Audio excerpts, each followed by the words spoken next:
السلام علیکم ورحمۃ اللہ وبرکاتہ۔ نحمده ونصلی علی رسولہ الکریم، اما بعد فاعوذ باللہ من الشیطان الرجیم، بسم اللہ الرحمن الرحیم۔ رب اشرح لی صدری ویسر لی امری واحلل عقدۃ من لسانی یفقہوا قولی۔ ہم قیامت کے دن کے حالات کے بارے میں پڑھ رہے تھے۔ قیامت کے دن کے اختتام پر انسان اپنی آخری منزل پر پہنچے گا جو جنت یا جہنم کی شکل میں ہوگی۔ تو اب سے ہم جنت اور جہنم کے بیان کے بارے میں پڑھیں گے، پہلے جہنم کے بارے میں اور پھر جنت کے بارے میں کہ جہنم کیا چیز ہے، لفظ جہنم کا معنی کیا ہے، جہنم کے دیگر نام کیا ہیں،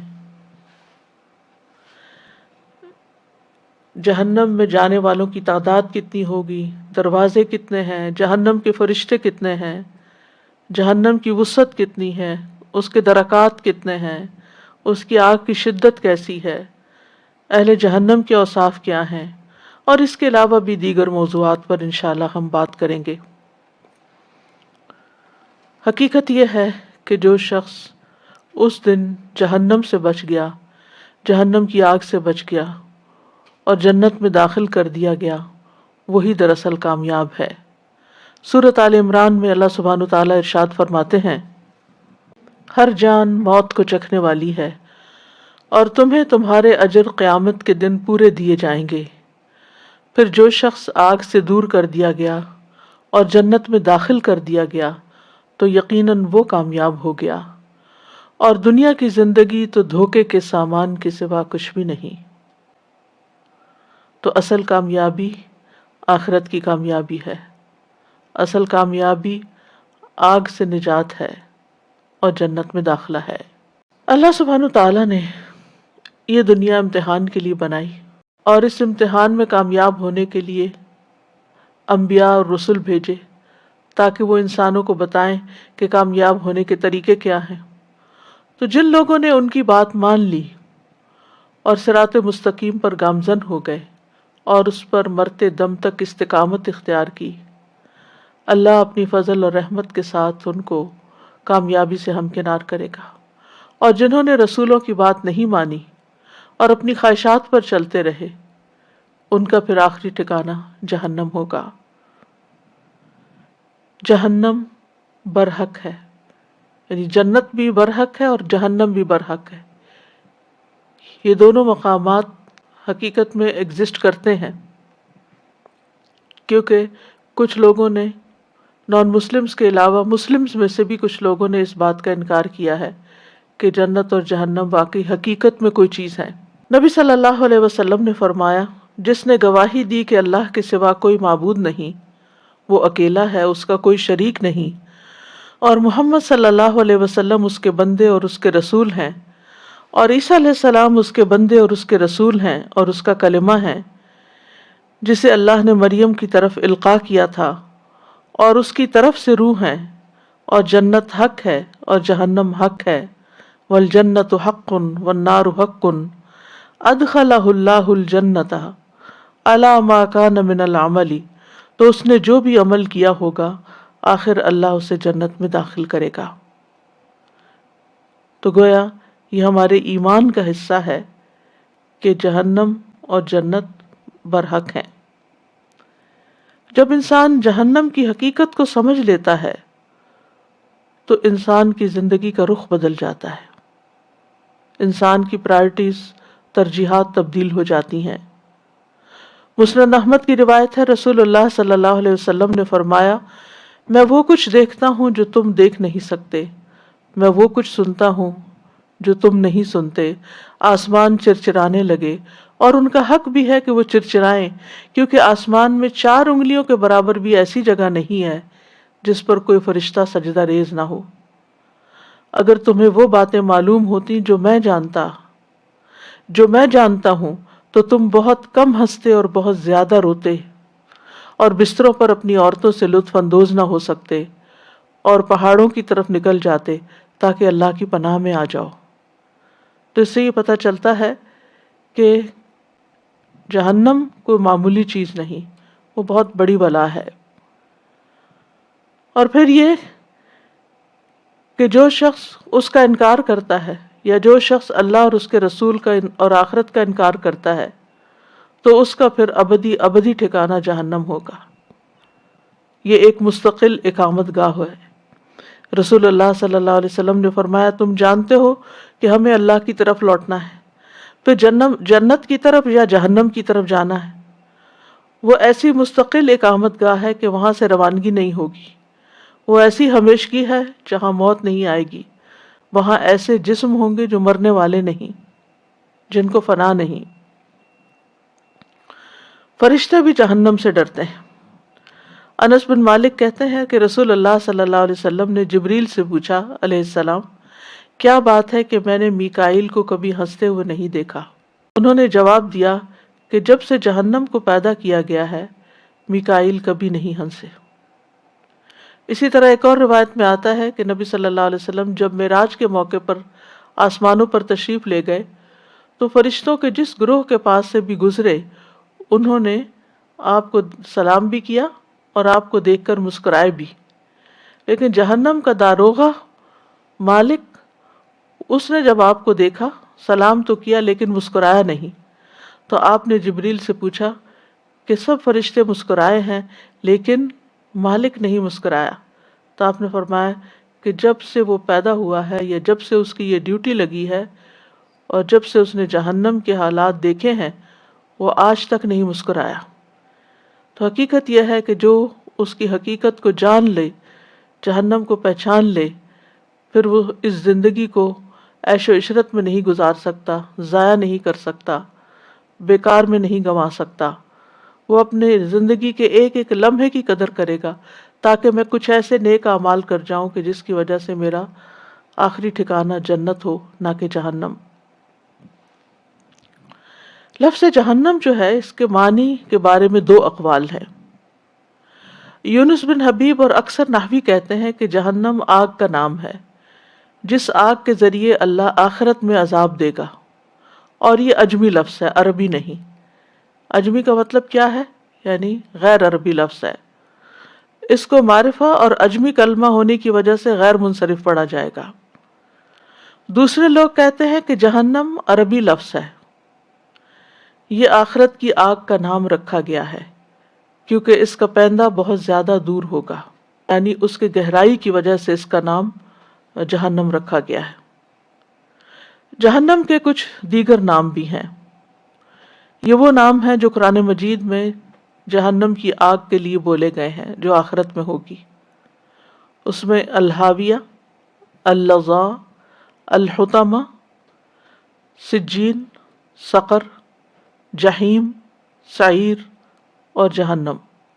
فراہیدی کہتے ہیں کہ الہاویہ ہر وہ گڑھا ہے جس میں کوئی چیز گر جائے، پھر وہ اس کے پیندے کے بہت گہرا ہونے کی وجہ سے اس تک نہ پہنچ سکے، یعنی جس کا پیندہ اتنا گہرا ہو کہ وہ چیز اس تک نہ جائے جو اس برتن میں ڈالی جائے۔ فراہیدی کہتے ہیں کہ لظیٰ خالص شعلے کو کہتے ہیں، پیور فلیم، اور لظیت النار، لظیت النار تلظیٰ لظن، ولظیت النار تلظیٰ لظن، یعنی آگ چپک جاتی ہے، چپک جانا، یعنی ایسی آگ جو خالص ہو اور وہ جسم کے ساتھ چپک جائے۔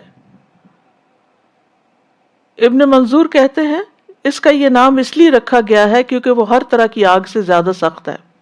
جہنم وہ آگ جو آخرت میں ہوگی اور اس کی کچھ صفات یوں ہوگی، السموم، بئس المصیر، سموم کہتے ہیں نا زہریلی ہوا کو جو مساموں میں گھس جاتی ہے، بئس المصیر، بدترین ٹھکانہ، لوٹنے کی جگہ، بئس القرار، بئس المہاد، برا ٹھکانہ، بئس الورد المورود، بری گرنے کی وارد ہونے کی جگہ، دار البوار، ہلاکت کا گھر، وہ قوم بورا پڑھا تھا نا آپ نے، بائر ہلاک ہونے والے کو کہتے ہیں، دار الفاسقین، فاسقوں کا گھر، سوء الدار، اسفل السافلین۔ تو یہ سب صفات جو ہیں یہ جہنم کی بیان کی گئی ہیں قرآن مجید میں۔ طحاوی کی جو کتاب ہے عقیدہ طحاویہ کے نام سے مشہور ہے، اس کتاب میں بھی یہ بات موجود ہے کہ جنت اور جہنم دونوں پیدا کیے جا چکے ہیں، نہ کبھی فنا ہوں گے نہ تباہ ہوں گے، کیونکہ اس میں ہمیشہ ہی رہنا لوگوں نے۔ اللہ سبحانہ تعالیٰ نے مخلوقات کو بنانے سے پہلے جنت اور جہنم بنایا تھا، اور پھر ان میں رہنے والوں کو بھی بنا دیا۔ جس کو چاہے گا اپنے فضل سے جنت میں داخل کرے گا، اور جس کو چاہے گا اپنے عدل کی وجہ سے جہنم میں بھیجے گا، اور ہر شخص اسی چیز کے لیے عمل کر رہا ہے جس کا فیصلہ کر کے اس سے فراغت حاصل کی جا چکی ہے۔ آتا ہے اعدت للکافرین سورۃ آل عمران میں، جس کا کیا مطلب ہے؟ یہ کافروں کے لیے تیار کی گئی ہے، یعنی جہنم تیار کر دی گئی ہے۔ پھر سورۃ نبا میں آتا ہے ان جہنم کانت مرصادا للطاغین مآبا، یقیناً جہنم ہمیشہ سے ایک گھات کی جگہ ہے، سرکشوں کے لیے ٹھکانہ ہے۔ اللہ سبحانہ تعالیٰ نے جنت اور جہنم کو تخلیق کرنے کے بعد جبریل علیہ السلام کو اس کی طرف بھیجا۔ مسند احمد کی روایت میں آتا ہے جب اللہ عز و جل نے جنت کو پیدا کیا تو جبریل علیہ السلام سے کہا کہ جا کر اسے دیکھ آؤ۔ چنانچہ جبریل علیہ السلام گئے اور دیکھا، واپس آ کر عرض کیا یا رب و عزتک، اے میرے رب آپ کی عزت کی قسم، اس کے متعلق جو بھی سنے گا، یعنی جنت کے متعلق جو بھی سنے گا وہ اس میں داخل ہونا چاہے گا۔ پھر اللہ کے حکم پر جنت کو ناپسندیدہ چیزوں سے ڈھانپ دیا گیا۔ پھر اللہ تعالیٰ نے فرمایا اب جا کر اسے دیکھ کر آؤ۔ چنانچہ وہ دوبارہ گئے، دیکھا اور کہا یا رب و عزتک، اے میرے رب آپ کی عزت کی قسم، مجھے اندیشہ ہے کہ اب اس میں کوئی داخل ہی نہیں ہو سکے گا، یہ اتنا مشکل رستہ ہے جنت کا، کیونکہ خواہشات کے خلاف چلنا پڑتا ہے نا انسان کو۔ اسی طرح جب اللہ نے آگ کو پیدا کیا تو جبریل علیہ السلام سے فرمایا اے جبریل جا کر جہنم دیکھ آؤ۔ جب وہ وہاں پہنچے اور دیکھ کر واپس آ کر کہنے لگے یا رب و عزتک، اے میرے رب آپ کی عزت کی قسم، کوئی بھی شخص جو اس کے متعلق سنے گا اس میں داخل ہونا نہیں چاہے گا۔ اللہ کے حکم پر پھر اسے خواہشات سے ڈھانپ دیا گیا۔ پھر اللہ تعالیٰ نے فرمایا اے جبریل جا کر اب اسے دیکھاؤ۔ چنانچہ وہ گئے اور اسے دیکھا تو کہا یا رب و عزتک، اے رب آپ کی عزت کی قسم، مجھے تو اندیشہ ہے کہ اب کوئی آدمی اس میں داخل ہونے سے بچ نہیں سکے گا۔ اسی ابھی سورۃ النازعات کی جو آیات میں نے پڑھی تھی نا، جس میں آتا ہے کہ وَأَمَّا مَنْ خَافَ مَقَامَ رَبِّهِ وَنَهَى النَّفْسَ عَنِ الْهَوَىٰ فَإِنَّ الْجَنَّةَ هِيَ الْمَأْوَىٰ، جو اپنے رب کے سامنے کھڑے ہونے سے ڈر گیا، یعنی دنیا میں ڈرتا ہے کہ میں اپنے رب کو کیسے جواب دوں گا، اس کے سامنے کھڑے ہو کے کیا کہوں گا کہ میں نے یہ گناہ کیوں کیے۔ وَنَهَى النَّفْسَ عَنِ الْهَوَىٰ، اور اپنے نفس کو خواہش سے روک لیا، یعنی حرام خواہشات کو چھوڑ دیا۔ اسے پتہ جب چل گیا کہ یہ چیز اللہ کو پسند نہیں تو اس نے اس کو ترک کر دیا۔ فَإِنَّ الْجَنَّةَ هِيَ الْمَأْوَىٰ، تو جنت اس کا ٹھکانہ ہوگی۔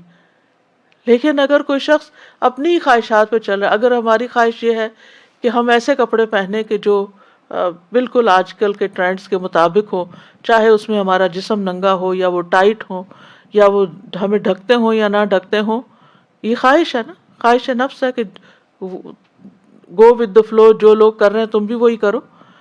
تو اس پر کتنی سخت وعید سنائی گئی ہے کہ وہ عورتیں جنت کی خوشبو بھی نہ پا سکیں گی جو لباس پہن کر بھی ننگی رہیں۔ ایک تو سی تھرو کپڑوں میں انسان ننگا ہوتا ہے، دوسرا انتہائی ٹائٹ کپڑوں میں۔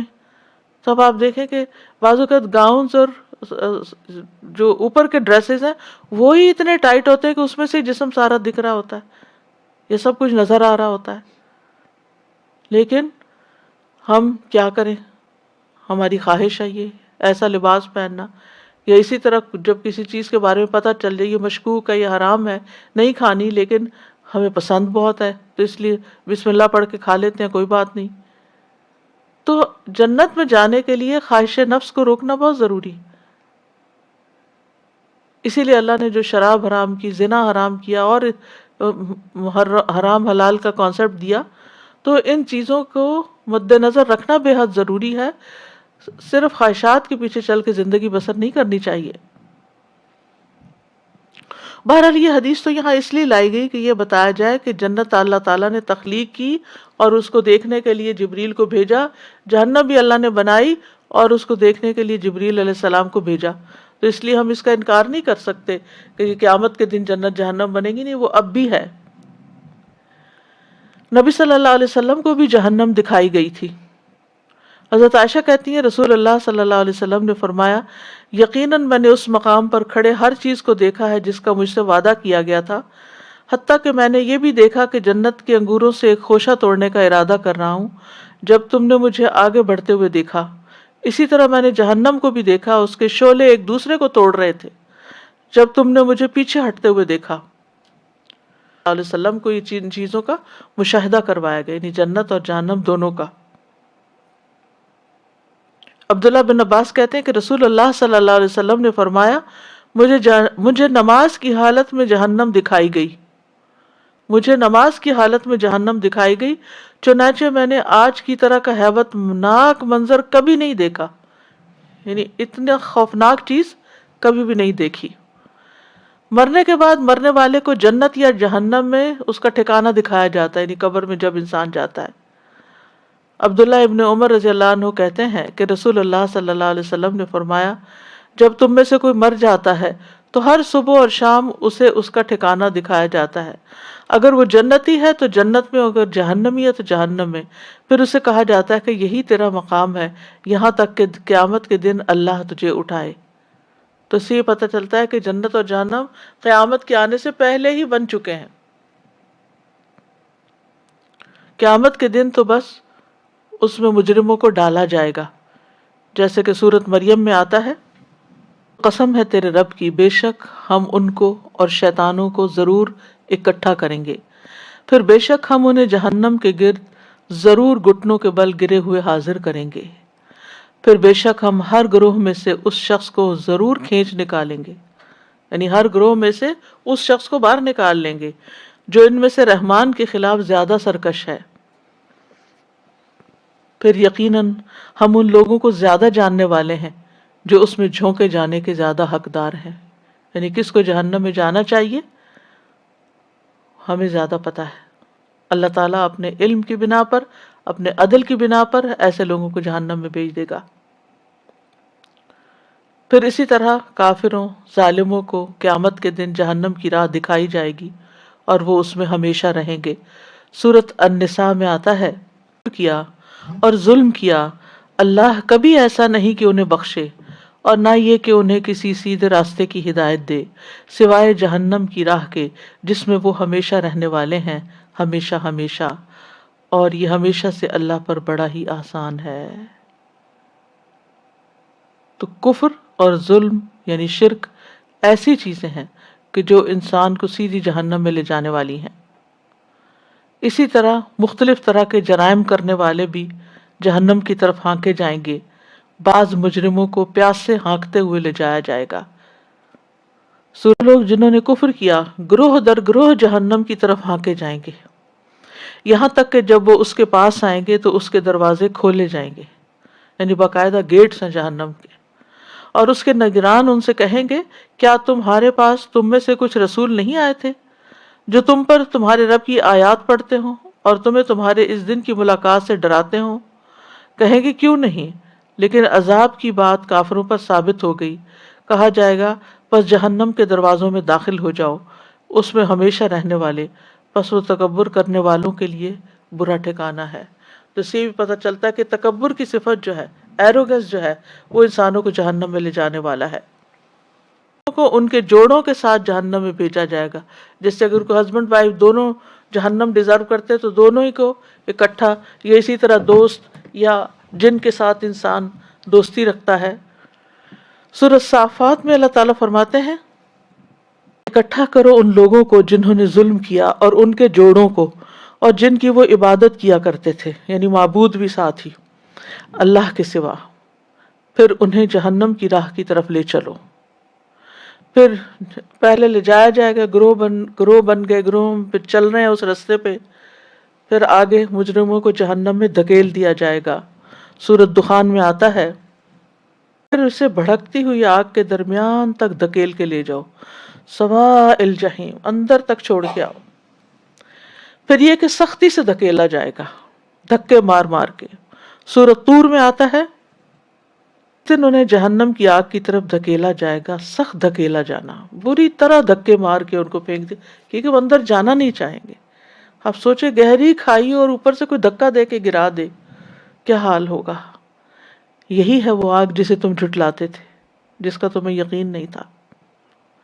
پھر یہ کہ مجرم ایک دوسرے کے پیچھے آگ میں گرتے چلے جائیں گے، ایک لاٹ پہلے گئے، اس کے بعد ایک اور، اس کے بعد ایک اور۔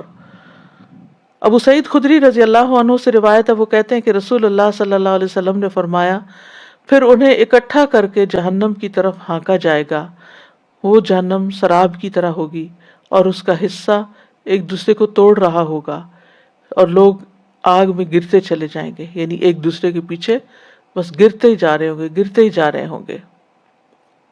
جہنم میں جانے والوں کی تعداد کے بارے میں قرآن مجید میں آتا ہے کہ وہ کثیر تعداد کے لوگ ہوں گے، اتنے کہ جن سے جہنم اور جنت کو بھر دیا جائے گا، اور ہر 100 میں سے 99 لوگ جہنمی ہوں گے، ہر 1000 میں سے 999 لوگ، اور ہر مومن کے بدلے ایک کافر۔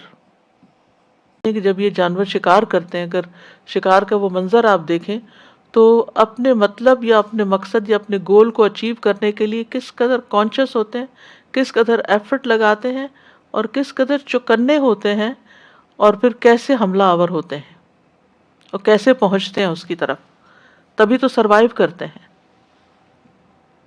کبھی اگر آپ نے بلی رکھی ہوئی ہے تو بلی کو اگر آپ نوٹس کریں کہ کس طرح وہ ہوشیار ہو کے اپنے شکار کی طرف جاتی ہے، اسی طرح باقی جانور بھی۔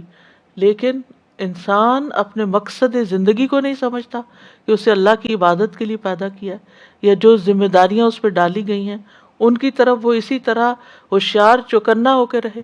یہ نہیں کہ نماز کا وقت نکل جائے کہ اوہ اچھا مجھے تو پتہ ہی نہیں چلا، اچھا یہ نیکی کا یہ کام ہے، اچھا بس ٹھیک ہے، ادھر سے غفلت ادھر غفلت، کیونکہ اصل جو چیز ہے انسان کو ڈبونے والی وہ غفلت ہے۔ حتیٰ کہ نمازیوں کے بارے میں آتا ہے قرآن مجید میں، فَوَيْلٌ لِّلْمُصَلِّينَ الَّذِينَ هُمْ عَنْ صَلَاتِهِمْ سَاهُونَ، ہلاکت ہے ان نمازیوں کے لیے جو اپنی نمازوں کی طرف سے غافل ہیں، یعنی اپنے وقت پر نہیں پڑھتے، پوری شرائط کے ساتھ نہیں پڑھتے، دل لگا کے نہیں پڑھتے، بس غفلت میں پڑے ہوئے ہیں، وقت مل گیا تو پڑھ لیا، آخری وقت میں جا پڑھا، کبھی قضا کر دی، کبھی پڑھ لی، کبھی سوئے کے سوئے رہ گئے۔ تو یہ جو غفلت ہے یہ انسان کو بہت نقصان دینے والی ہے۔ شیطان نے ان کو بہکایا، خواہشات سے مغلوب ہوئے، آنکھوں پہ پٹی پڑ گئی، اور اندھا دھند لوگوں کو دیکھ کر بلائنڈ فالوئنگ کے ذریعے اللہ کو بھول کر، آخرت کو بھول کر صرف مزوں میں پڑے رہے، اور اس انجام کو بھول گئے، حتیٰ کہ اس نتیجے پہ جا پہنچے۔ ابو ہریرہ کہتے ہیں نبی صلی اللہ علیہ وسلم نے فرمایا، قیامت والے دن سب سے پہلے آدم علیہ السلام کو بلایا جائے گا، وہ اپنی اولاد کو دیکھیں گے، انہیں بتایا جائے گا کہ یہ تمہارے باپ آدم ہیں علیہ السلام۔ اللہ تعالیٰ ان کو آواز دے گا، وہ کہیں گے میں حاضر ہوں، میں حاضر ہوں۔ اللہ تعالیٰ فرمائے گا اپنی اولاد میں سے جہنم میں داخل ہونے والوں کو علیحدہ کر دو۔ وہ پوچھیں گے اے میرے رب کتنوں کو علیحدہ کروں؟ اللہ تعالیٰ فرمائیں گے 100 کی نفری میں سے 99 کو۔ صحابہ نے کہا اللہ کے رسول جب ہمارے 100 میں سے 99 کو دوزخ کے لیے پکڑ لیا جائے گا تو ہم میں سے کون بچے گا؟ آپ نے فرمایا بقیہ امتوں میں میری امت کی تعداد سیاہ رنگ کے بیل کے پشت پر سفید بالوں جتنی ہوگی، یعنی امت کم ہوگی تو اس میں سے کم لوگ پھر جائیں گے۔ اسی طرح ایک اور روایت میں آتا ہے کہ 1000 میں سے 999 جو یاجوج ماجوج کی اولاد میں سے ہوں گے۔ ابو بردہ کہتے ہیں اپنے والد ابو موسیٰ اشعری سے، رسول اللہ صلی اللہ علیہ وسلم نے فرمایا جب قیامت کا دن ہوگا تو ہر مومن کے پاس ایک فرشتہ کافر کو لے کر آئے گا اور اسے کہے گا اے مومن لیجئے یہ کافر، یہ جہنم سے تیرا فدیہ ہے۔ یعنی جب قیامت کا دن ہوگا تو اللہ تعالیٰ ہر مومن کی طرف ایک فرشتہ بھیجے گا اور اس کے ساتھ ایک کافر ہوگا، پس وہ فرشتہ مومن سے کہے گا اے مومن اس کافر کو پکڑ لو، یہ جہنم سے جان چھڑانے کے لیے تمہارا فدیہ، کیونکہ وہ تو پہلے ہی کفر پر ہے نا، یعنی تم اس کے بدلے میں جہنم سے آزاد ہو جاؤ گے۔ جہنم میں تمہاری منزل تھی، اگر تم اس کے حقدار ہوتے تو تم اس میں داخل ہوتے، پس اب یہ کافر اس کا حقدار بن گیا، تو اس طرح یہ کافر جہنم سے تمہاری آزادی کا فدیہ بن گیا، کیونکہ تم نے اس سے نجات پا لی، اور کافر کے لیے وہ مقرر ہو گیا، پس اس کو جہنم میں پھینک دو، یہ تمہارا فدیہ ہے۔ پھر اسی طرح جہنم میں عورتوں کی اکثریت ہوگی۔ عمران بن حسین کہتے ہیں، صحیح بخاری کی روایت ہے، آپ نے فرمایا میں نے جنت میں جھانک کر دیکھا تو اکثریت فقراء کی تھی، فقیر لوگ زیادہ تھے، اور جہنم میں جھانکا تو وہاں عورتیں زیادہ تھیں۔ اور اس کی وجہ بھی ایک دوسری حدیث میں بتائی گئی کہ تم لان تان بہت کرتی ہو اور شوہر کی ناشکری، یعنی یہ دو ویکنیسز ہیں جس کی وجہ سے عورتوں کے لیے وعید سنائی گئی۔ اچھا، اب آپ سوچ رہے ہوں گے کہ اس طرح کی باتیں کیوں کی گئی ہیں؟ یہ دراصل ڈیٹرنٹ کے طور پر ہے کہ پہلے سے ہی بتا دیا گیا کہ یہ دو کوالٹیز جو ہیں یہ جہنم میں لے جانے والی ہیں۔ اپنی اس ویکنس کے اوپر قابو پاؤ، اپنی اس ویکنس کو کنٹرول کرو، کہیں ایسا نہ ہو کہ اس کی وجہ سے آخری ٹھکانہ خراب ہو جائے۔ تو جہنم بہرحال جب بھر بھی دی جائے گی تو جہنم اور کا مطالبہ کرتی رہے گی۔ نبی صلی اللہ علیہ وسلم نے فرمایا، جہنم میں دوزخیوں کو ڈالا جائے گا اور وہ کہے گی کچھ اور بھی ہے، حل من مزید، یہاں تک کہ اللہ رب العزت اپنا قدم اس پر رکھے گا اور وہ کہے گی کہ بس بس۔ پھر جہنم کے دروازوں کے بارے میں آتا ہے کہ یہ جہنم کے دروازے 7 ہیں۔ سورۃ الحجر میں فرمایا، اور جہنم ہی وہ جگہ ہے جس کا ایسے سب لوگوں کو وعدہ دیا گیا ہے، اس کے 7 دروازے ہیں، ہر دروازے کے لیے ایک تقسیم شدہ حصہ ہوگا، یعنی کون کس دروازے سے جائے گا یہ فکس ہوگا۔ رسول اللہ صلی اللہ علیہ وسلم نے بھی فرمایا کہ جہنم کے 7 دروازے ہیں اور یہ دروازے قیامت کے دن کھولے جائیں گے۔ صفوان بن معطل سلمی رضی اللہ عنہ سے روایت ہے کہ میں نے نبی صلی اللہ علیہ وسلم سے پوچھا، اے اللہ کے نبی، میں آپ سے ایسی چیز کے بارے میں سوال کرنا چاہتا ہوں جسے آپ جانتے ہیں اور میں نہیں جانتا، جسے آپ جانتے ہیں اور میں نہیں جانتا، کیا دن اور رات میں کوئی ایسی گھڑی بھی ہے جس میں نماز پڑھنا مکروہ ہو؟ رسول اللہ صلی اللہ علیہ وسلم نے فرمایا، فجر کی نماز پڑھنے کے بعد طلوع آفتاب تک مزید نماز پڑھنے سے رک جایا کرو، یعنی سورج نکلنے تک، کیونکہ سورج شیطان کے سینگوں میں طلوع ہوتا ہے۔ اب یہ غیب کی بات ہے، ہمیں نہیں معلوم، لیکن اس طرح بتا دیا گیا، جب سورج طلوع ہو جائے تو تم نماز پڑھ لو، یعنی اشراق کی نماز جس کو کہتے ہیں۔ اس میں فرشتے بھی حاضر ہوتے ہیں اور وہ قبول بھی ہوتی ہے، سبحان اللہ، کتنی فضیلت ہے اس نماز کی۔ یہاں تک کہ سورج تیرے سر پر نیزے کی طرح کھڑا ہو جائے، یعنی زوال کا وقت شروع ہو جائے۔ یہ ایسی گھڑی ہے جس میں جہنم کو گرم کیا جاتا ہے اور اس کے دروازے کھول دیے جاتے ہیں۔ جب سورج ڈھل جائے تو نماز عصر ادا کر سکتے ہو، اس نماز میں فرشتے حاضر ہوتے ہیں اور یہ بھی قبول ہوتی ہے۔ پھر عصر سے غروب آفتاب تک کوئی نماز نہ پڑھو۔ بہرحال اس میں کچھ نمازوں کے اوقات بھی بتائے گئے، اور پھر یہ ہے کہ جہنم کے دروازے دنیا میں بھی یعنی کہ یہ اوقات بتائے گئے کھولے جانے کے، دوپہر کا وقت جو ہے، اور اس کے ساتھ ساتھ یہ کہ قیامت کے دن جب لوگ اس میں ڈالے جائیں گے تو اس وقت ان کو کھولا جائے گا۔ ہمیں اپنے رویوں پہ غور کرنے کی ضرورت ہے۔ پھر ایک اور اسٹوڈنٹ ہیں تو انہوں نے اپنے ماموں کا واقعہ بتایا کہ ان کی پچھلے دنوں قبر کھل گئی، اور ساتھ والی قبر شاید کھودی جا رہی تھی تو ان کی کھل گئی، اور وہ جو سل تھی وہ ہلی ہوئی تھی، تو قبر کے اندر سے بہت زبردست خوشبو آنے لگی۔ تو وہ جو پتھر ہٹا ہوا تھا، جب اس کو ایسے کر کے دیکھا گیا تو اندر سے کفن صحیح سلامت تھا۔ تو انہوں نے بتایا کہ 25 سال پہلے یہ فوت ہوئے ہیں تو کفن میلا بھی نہیں ہوا، یہ کیا حکمت ہے؟ تو پھر انہوں نے بتایا کہ یہ نابینا تھے، حافظ قرآن تھے، اور اذان بھی دیتے تھے اور مسجد میں بچوں کو قرآن پڑھاتے تھے۔ میں نے کہا ہمارے ملک میں حافظ قرآن کی، بچوں کو پڑھانے والے کی، اور یعنی نابینا انسان کی کیا ویلیو ہوتی ہے، لیکن اللہ کے ہاں کتنا بڑا مقام۔ یہ جو یعنی دنیا میں ان کو اگر عام لوگ، یعنی عام لوگ کی گھر والے تو نہیں، لیکن عام لوگوں کی بات ہے کہ ان کو کچھ نہیں سمجھتے، لیکن اصل تو خوش قسمت وہ ہیں، کامیاب وہ ہیں کہ جن کی آخرت بن گئی. دنیا کی شان و شوکت کتنے دن کی ہے اگر وہ اللہ کی نافرمانیاں کر کے حاصل کی جائے اور لوگوں کی نظروں میں انسان بڑا بننا چاہے. تو جو چیزیں ہمیں فائدہ دینے والی ہیں نا ان کا ہمیں حریص ہو جانا چاہیے. یعنی قرآن مبارک کتاب ہے، بابرکت کتاب ہے. اس کو چاہے آپ پڑھیں، چاہے آپ لکھیں، چاہے آپ حفظ کریں، چاہے اس کی تفسیر پڑھیں، اس پہ تدبر کریں، اس کو زبانی یاد کریں، اس کو سنائیں کسی کو یا کسی کا سنیں، یا بچوں کو پڑھائیں یا بڑوں کو پڑھائیں، یا پھر یہ کہ خود دن میں بار بار جب موقع ملے اس کی تلاوت کریں یا اس کی خدمت کریں.